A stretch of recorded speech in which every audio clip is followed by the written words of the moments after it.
Nous vous saluons, chers bien-aimés, dans le beau et précieux nom de notre Seigneur et Sauveur Jésus-Christ.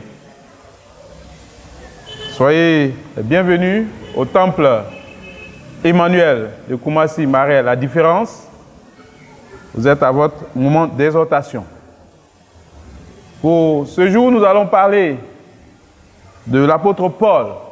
Paul, que beaucoup connaissent, mais qui est un personnage important dans le christianisme, pour avoir été touché par le Seigneur, pour avoir écrit des épîtres, des lettres.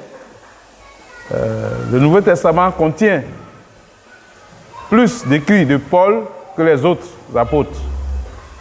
Et c'est de ce Paul-là que nous allons parler en quelques minutes. Alors, le titre de notre exhortation, c'est « Paul, le casseur devenu apôtre ». Paul, le casseur devenu apôtre. Nous allons lire dans le livre des Actes des Apôtres, le chapitre 9. Et là, nous allons voir une partie de l'histoire de cet homme. Comment Dieu l'a touché. En quelles circonstances? Et qu'est-ce que Dieu a fait de sa vie? Ce qu'il était, ce qu'il est devenu, et comment il a achevé sa vie en quelques mots. Le livre des Actes des Apôtres, à partir du chapitre 9, parle de lui jusqu'à la fin pratiquement. Alors, lisons ce texte. Actes chapitre 9. Il est écrit à partir du verset 1er. Cependant, Saul respirait encore la menace et le meurtre contre les disciples du Seigneur.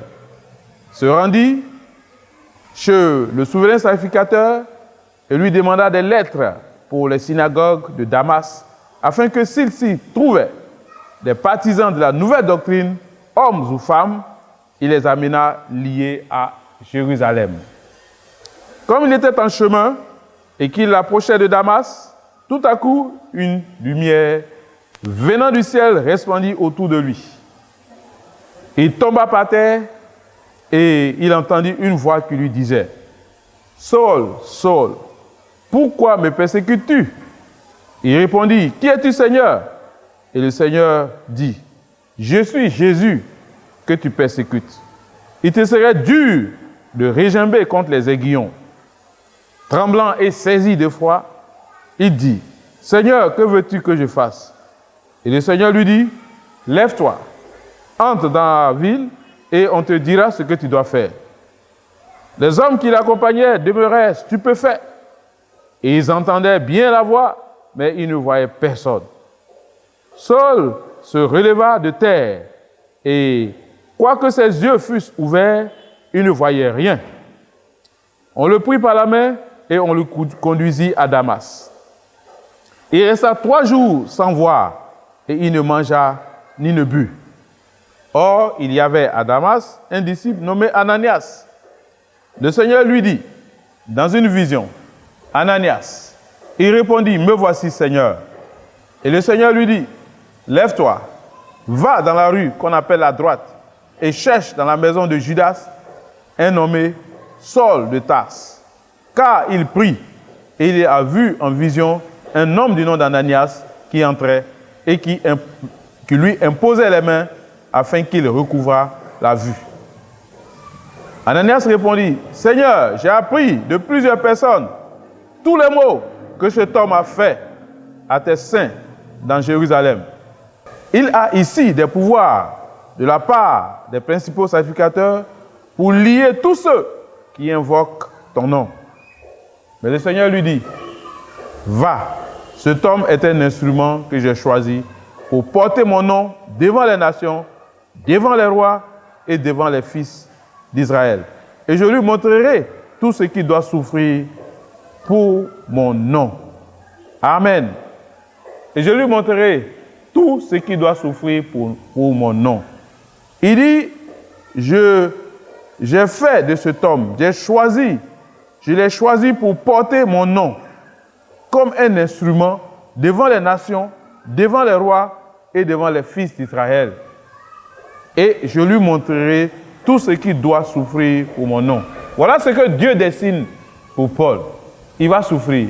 Il va porter le message aux inconvertis. Il va porter le message au roi. Selon l'histoire que nous avons reçue, c'est cela. Premièrement, Paul, il menaçait et il commettait des meurtres. Il a dit qu'en Acte 7 que Étienne a été lapidé.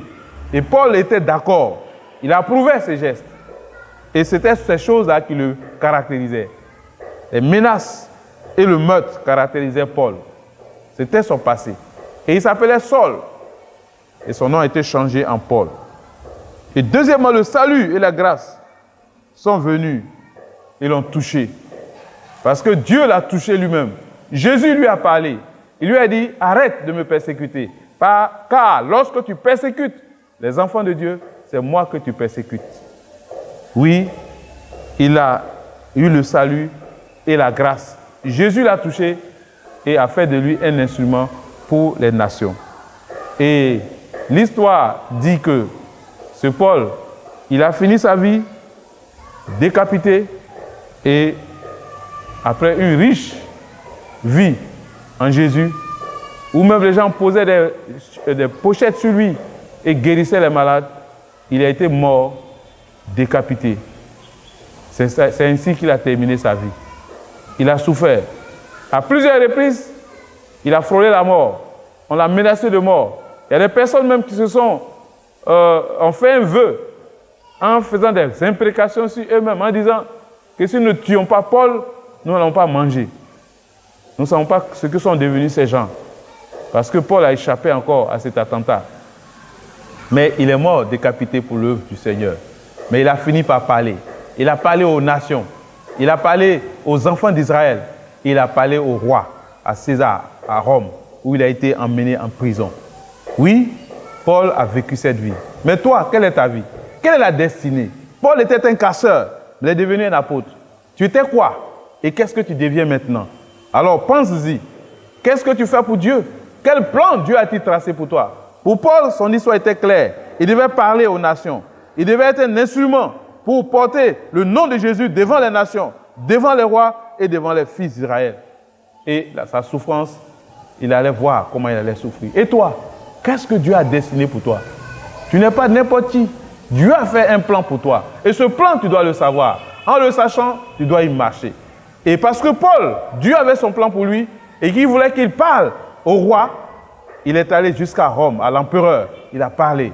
Il a parlé à des hautes dignités, à des gouverneurs, à des tribuns, à des centeniers, à toutes sortes de personnes. Il a parlé aux nations. Il a parcouru, c'est lui qui a effectué le plus grand nombre de voyages missionnaires. Il en a effectué 3. Et le 4e voyage, c'était pour Rome. Il est parti, il n'est plus revenu. Et donc, partout où il passait, la Bible dit qu'il prêchait l'évangile. Et même, il a écrit des livres pour encourager ces gens. Quelle est ta part? Qu'est-ce que Dieu a destiné pour toi? Qu'est-ce que Dieu veut que tu sois dans sa vie? Il faut que tu le saches. En le sachant, tu agiras de sorte à honorer le plan de Dieu dans ta vie. Dieu a un plan pour toi, cher bien-aimé. Et ce plan doit s'accomplir.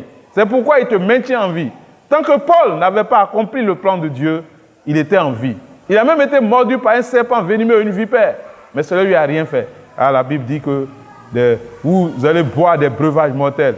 Vous marcherez sur les serpents, les scorpions et sur toute la puissance des ennemis et rien ne pourra vous nuire. Oui, tant que nous sommes dans le plan de Dieu, Dieu nous conserve. Si tu es encore en vie, c'est que Dieu veut faire quelque chose avec toi. Alors mon frère, ma soeur, toi qui connais le Seigneur Jésus, alors parle de lui autour de toi. Prêche sa parole aux nations. Prêche sa parole au roi. Prêche sa parole à tes collègues, à tous ceux que tu rencontres. Parce que Paul a mené sa vie ainsi. Lui qui était ennemi des enfants de Dieu, qui était ennemi de la doctrine de Jésus-Christ, est devenu un fervent défenseur. Oui, quelqu'un qui a été un propagateur de l'évangile. Ayant été pharisien, il connaissait la loi. Et il sait que Jésus est venu pour accomplir la loi. Et qu'il a été annoncé par Moïse. On l'a accusé de ne pas accepter la loi. Mais en réalité, il n'y avait pas quelqu'un d'autre qui défendait la loi comme lui. Il était pharisien lui-même. Alors, ce Paul, il était terroriste. On peut s'exprimer ainsi. Parce que c'est le mot en vogue. Il était terroriste, mais il a été touché par la miséricorde de Dieu. Qu'étais-tu? Dieu t'a touché. Que fais-tu pour lui? Alors la question reste posée.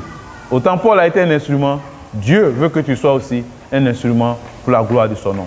Que Dieu bénisse ta volonté de faire la gloire du Seigneur, que Dieu bénisse son plan dans ta vie. Ce qu'il a tracé pour toi, alors fais tout pour pouvoir honorer cela. Et le Seigneur t'aidera. Si tu es fidèle, il s'attachera, il te donnera la possibilité de pouvoir aller jusqu'au bout. Et tant que ce que tu as accompli, tu ne l'as pas accompli, il te maintiendra en vie. Alors, n'aie crainte. Ne crains pas la maladie. Ne crains pas les souffrances. C'est le plan de Dieu qui doit s'accomplir dans ta vie. Et Dieu te bénira parce que tu auras fait sa volonté. Que Dieu nous bénisse et qu'il nous garde fidèles à sa volonté. Nous allons prier le Seigneur pour que nous soyons fidèles à tout moment pour la gloire du Seigneur. Notre Dieu et notre Père, je bénis ton nom et je te rends toute la gloire. Merci parce que c'est toi qui bénis.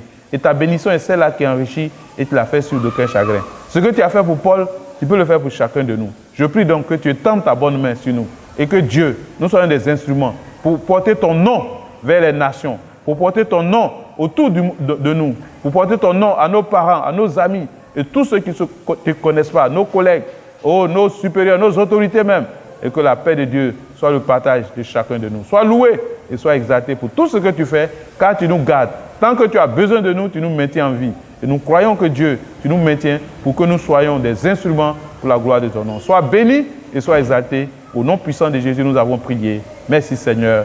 Amen.